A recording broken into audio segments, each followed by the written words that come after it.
जुर्म से जूझते आवाम की हो या समाज में बढ़ते क्राइम ग्राफ की, अपराध की हर सूरत के पीछे छुपा होता है कोई न कोई गुनहगार। नमस्कार, मैं हूं विवेक और तफ्तीश की राह में आने वाली हर कड़ी सुराग बनकर पहुंचाती है गुनहगारों को सलाखों के पीछे। तो आप बने रहिए हमारे साथ, क्योंकि हर जुर्म के खिलाफ हमारी तफ्तीश लगातार जारी है। जब जब प्यार पर पहरा हुआ है, प्यार और भी गहरा हुआ है। इसी को चरितार्थ करते हुए एक मामला सामने आ गया है पटना से, जहां एक महिला सिपाही को प्यार होता है, फिर परिजनों से तकरार होता है और फिर जो होता है उसे जानने के लिए रिपोर्ट को देखना जरूरी है।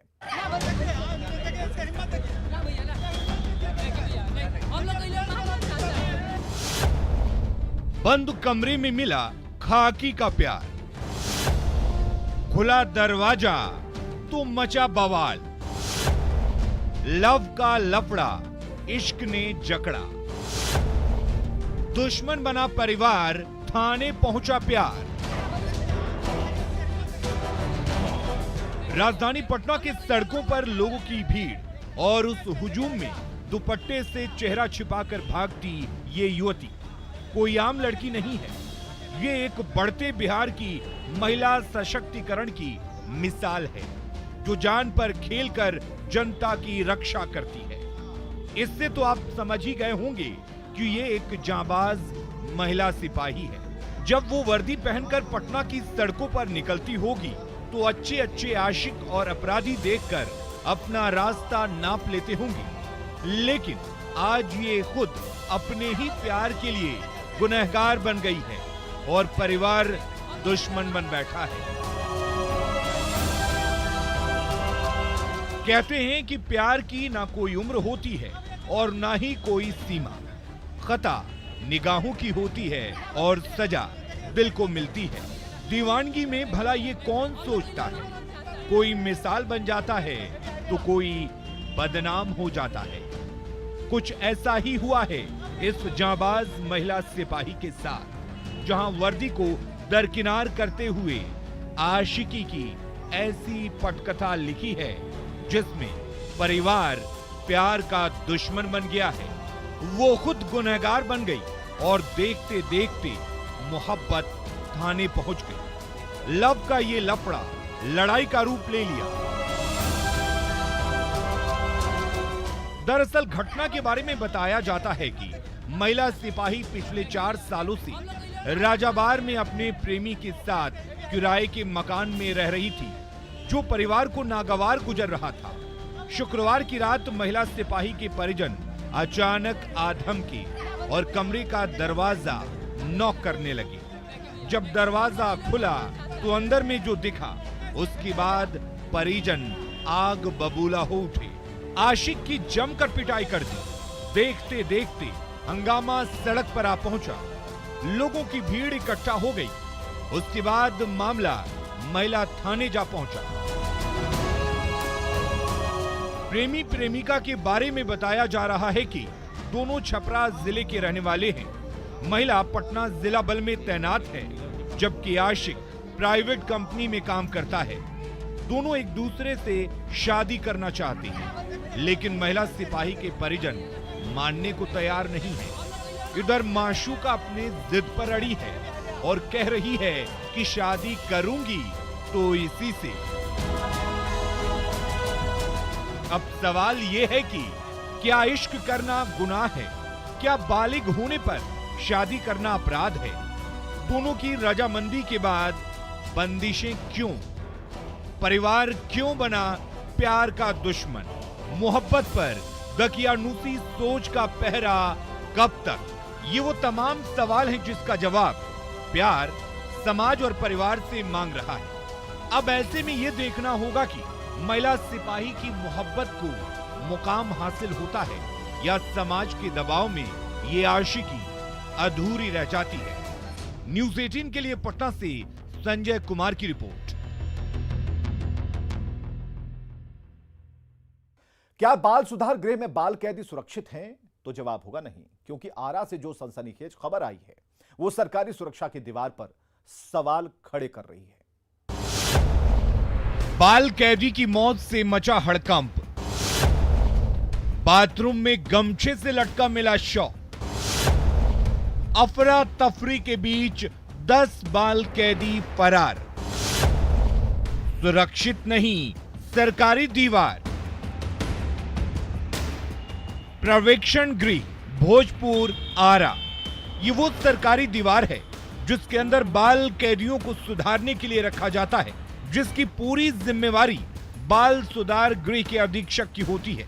लेकिन शुक्रवार यानी 15 अक्टूबर की रात इस चार दीवारी के अंदर जो हुआ है वो बेहद खौफनाक और डरावना है, जिसके बाद से हड़कंप मचा हुआ है, क्योंकि अंदर की सुरक्षा में सेंध लगाते हुए एक बाल कैदी ने बाथरूम में जाकर खुदकुशी कर ली है, वो भी गमछे का फंदा बनाकर।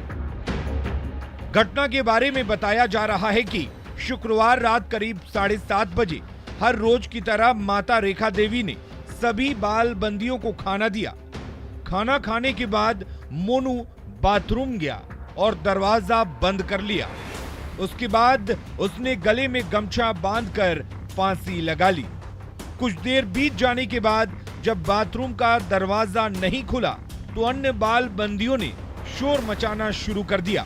शोर की आवाज सुनकर कर्मचारी वहां पहुंचे और बाथरूम का दरवाजा तोड़ा तो देखा वो गमछे के फंदे से लटक रहा था।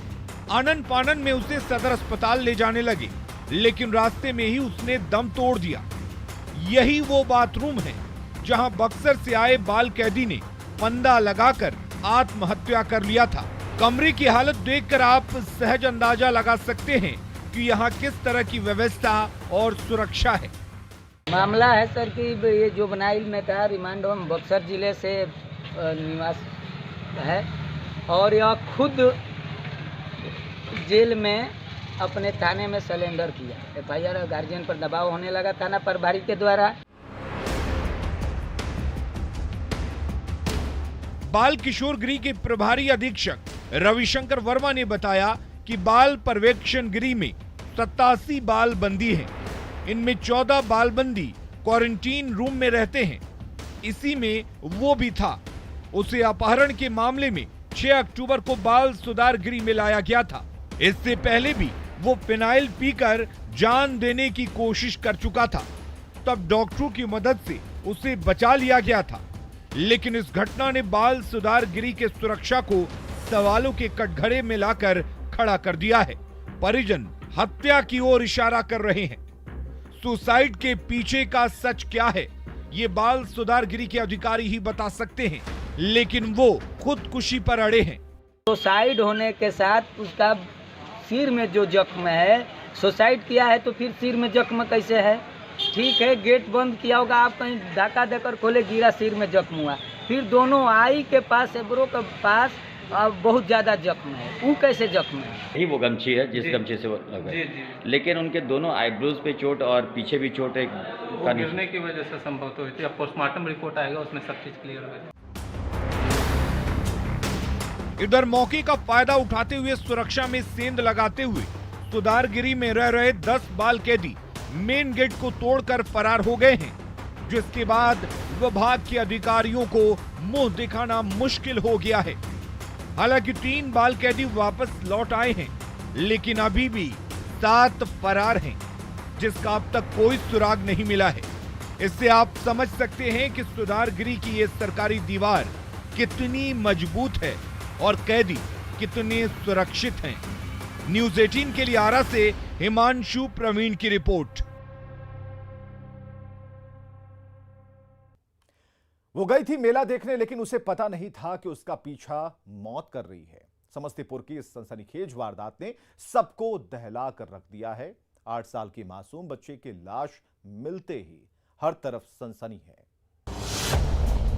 एक मासूम की लाश, दहल गया इलाका, मच गई चीख पुकार, सहम गए लोग।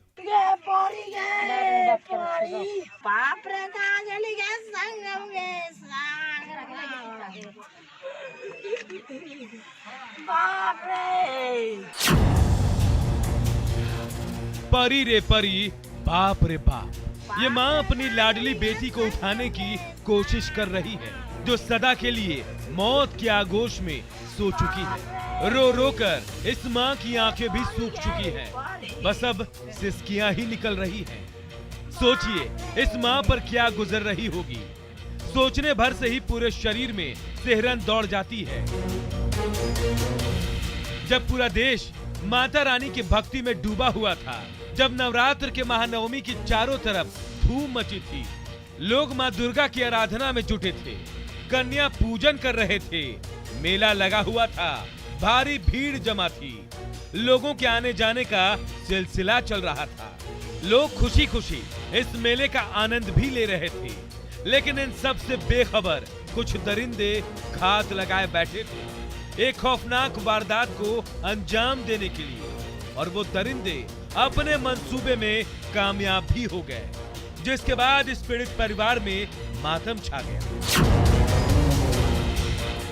हर तरफ चीख पुकार सुनाई देने लगी, क्योंकि हत्यारों ने एक 8 साल के नाबालिग बच्ची को बेरहमी से मारकर मौत के घाट उतार दिया। जमीन पर बिखरे खिलौने के टुकड़े, रोते बिलखते परिजन उस जघन्य वारदात की तस्दीक कर रहे हैं जिसे शैतानों ने अंजाम दिया, वो भी बेहद ही खौफनाक तरीके से। देखिए, यही वो सरकारी स्कूल का परिसर है जहां बदमाशों ने गला रेत कर उस मासूम की निर्मम तरीके से हत्या की। जब पूरा गांव नवरात्रा का महानवमी का उत्सव मना रहा था, तो उसी वक्त गांव की एक बेटी 8 साल की लड़की की निर्मम हत्या गला रेत कर इसी जगह कर दी, जिसकी तस्दीक ये खून के धब्बे कर रहे हैं। ये खूनी वारदात सामने आई है समस्तीपुर के ताजपुर थाने के गुनाई बसीही गांव से, जहां एक 8 साल की मासूम बच्ची की गला रेत कर बहुत ही बेरहमी से हत्या कर दी गई। मृतक बच्ची की पहचान संगम कुमारी के रूप में हुई। वारदात के बारे में बताया जा रहा है कि महानवमी के मौके पर संध्या आरती के बाद संगम कुमारी अपने घर से अपनी एक छोटी बहन के साथ निकली और उसकी छोटी बहन घर आ गई, लेकिन संगम कुमारी घर नहीं लौटी। काफी देर होने के बाद जब परिजनों ने खोजबीन शुरू की, तो इस दौरान सूचना मिली कि मासूम संगम कुमारी की हत्या कर दी गई है। हत्या की खबर मिलते ही पीड़ित परिवार में कोहराम मच गया। तो वहीं मृतका के पिता ने बताया कि उनके रिश्तेदार से जमीन का विवाद चल रहा था। वो अपनी बहन को साथ में शाम में जब वो दिया बत्ती बारता है ना, उस समय आया था, और बड़ी लड़की गया मेरा और दूसरा को इधर काट के रख दिया। पहले दुश्मनी हमको जैसे कि अपने परिवार में था, दूसरे से नहीं था।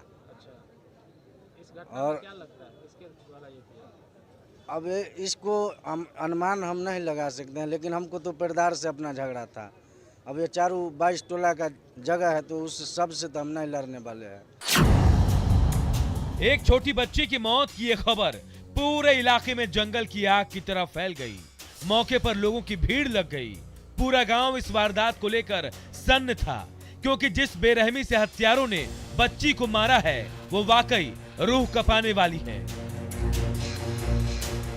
अपराधियों की ये करतूत इस बात की गवाही दे रही है कि समस्तीपुर में अपराधी किस कदर बेखौफ हैं। दूसरी तरफ मामले की गंभीरता को देखते हुए डॉग स्क्वाड की टीम को भी बुलाया गया। तो वहीं समस्तीपुर के सदर डीएसपी मोहम्मद एसएच फकरी भी मौका वारदात पर पहुंचकर मामले की छानबीन में जुट गए।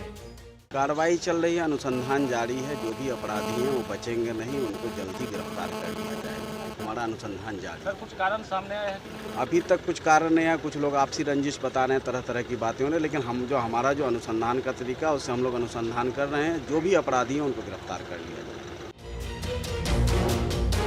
अपराधियों की इस खौफनाक वारदात से हर कोई दहशत में है, अपने अपने बच्चों की सुरक्षा को लेकर चिंतित है। पीड़ित परिवार अपराधियों की तत्काल गिरफ्तारी की मांग कर रहा है।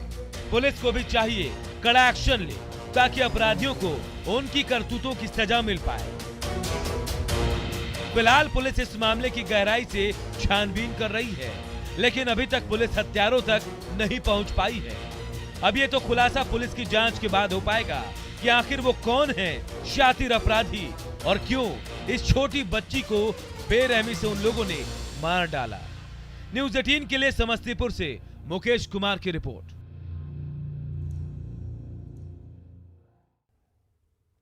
वक्त तो चला है एक ब्रेक का, जल्द हाजिर होते हैं।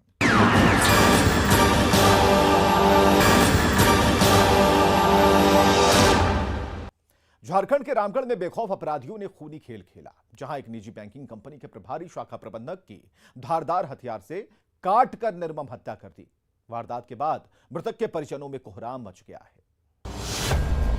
बेखौफ बदमाशों की करतूत, प्रभारी प्रबंधक की निर्मम हत्या, धारदार हथियार से काटकर की हत्या, हत्या पर मचा कोहराम। चारों तरफ मायूसी का आलम है, हर तरफ अजीब सा सन्नाटा है, सबके चेहरे पर उदासी है, हर एक के दिलो दिमाग में वारदात की तस्वीरें घूम रही हैं। ये लोगों की भीड़, पुलिस का जमावड़ा कुछ गलत होने का इशारा है। यहाँ जो खौफनाक वारदात हुई है उसे जानकर आप हैरान रह जाएंगे। एक हंसता खेलता परिवार तबाह हो गया। कुछ दरिंदों ने खौफ का ऐसा मंजर पैदा किया जिससे शैतान की भी रूह कांप जाए। घर में मातम पसरा है, परिजनों का रो रो कर बुरा हाल है, तो दूसरी तरफ इस दर्दनाक खबर से पूरे इलाके में सनसनी फैल गई है। हर तरफ लोग हैरान हैं और सबके मन में एक ही सवाल है, आखिर किसने इतनी बेरहमी से मारा है। दिल को दहला देने वाली ये वारदात रामगढ़ के भुरकुंडा थाना के सेंट्रल सौदा से सामने आई है। एक निजी बैंकिंग कंपनी के प्रभारी शाखा प्रबंधक कमलेश नारायण शर्मा के घर में घुसकर हत्या कर दी गई है और उनकी पत्नी चंचला देवी को गंभीर रूप से जख्मी कर दिया गया है, जिनका इलाज रांची के रिम्स अस्पताल में चल रहा है।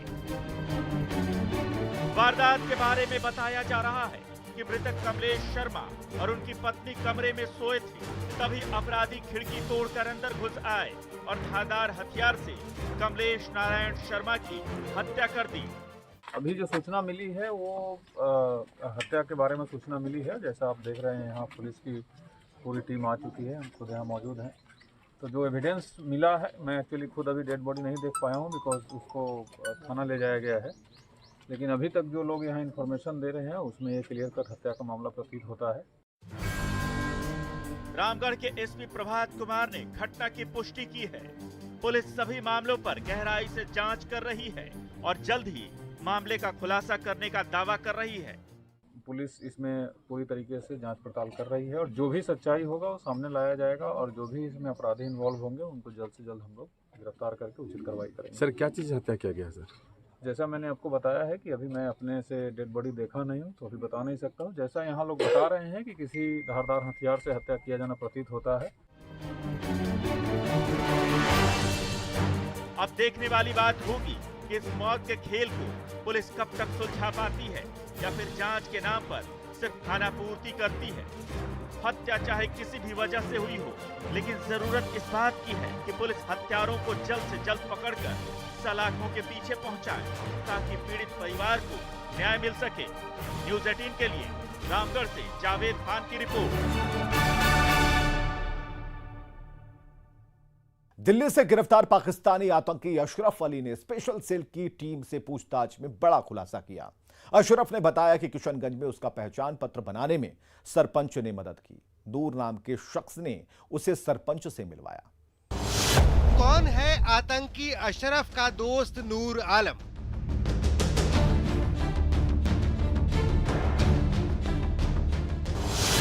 किस सरपंच ने बनवाया आतंकी का पहचान पत्र?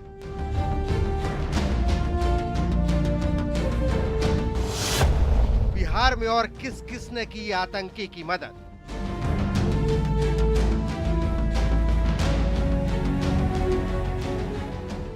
अक्टूबर 2021 को दिल्ली से पाकिस्तानी आतंकी मोहम्मद अशरफ उर्फ अली अहमद नूरी की गिरफ्तारी हुई। पुलिस के स्पेशल सेल की पूछताछ में अशरफ एक के बाद एक नए खुलासे कर रहा है। अशरफ ने स्पेशल टीम से बताया है कि साल 2005 में वो बांग्लादेश के रास्ते बिहार पहुंचा था। किशनगंज में उसकी दोस्ती नूर आलम नाम के शख्स से हुई थी और फिर नूर ने ही आतंकी अशरफ को किशनगंज के सरपंच से मिलाया था, जिसकी मदद से उसने पहचान पत्र बनवाया। अभी प्रशासन द्वारा कोई उस बारे में खुलासा नहीं किया जा रहा है कि वो सरपंच कौन है। चूंकि संवेदनशील मामला है, इसलिए जाहिर है कि वो ऐसे बातों का भी खुलासा नहीं किया जा रहा है। लेकिन सूत्रों के हवाले से जानकारी मिली है कि वो नूर इस्लाम ही है, जिसके द्वारा उसको उस सरपंच से मिलाया गया था।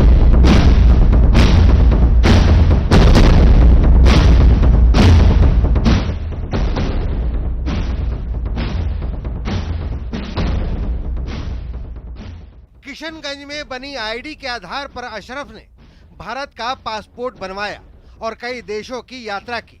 बताया जाता है कि मोहम्मद अशरफ आईएसआई के इशारे पर दावते इस्लामी नाम की संस्था से जुड़ा था और इसी संस्था के जरिए देश के कई राज्यों में जाता था और तकरीर देता था। तकरीर के नाम पर अशरफ ने कई देशों की यात्रा भी की थी। अब जबकि अशरफ के खुलासे से ये साफ हो चुका है कि वो आतंकी घटनाओं में शामिल था, साथ में उसने पाकिस्तान तक कई खुफिया जानकारी पहुंचाई। ऐसे में अशरफ का बिहार कनेक्शन सामने आने के बाद पुलिस की स्पेशल टीम बिहार में कई लोगों से पूछताछ करने की तैयारी में है, ताकि अशरफ को मदद करने वालों का पर्दाफाश हो सके और वो भी सलाखों के पीछे पहुंचाए जा सके।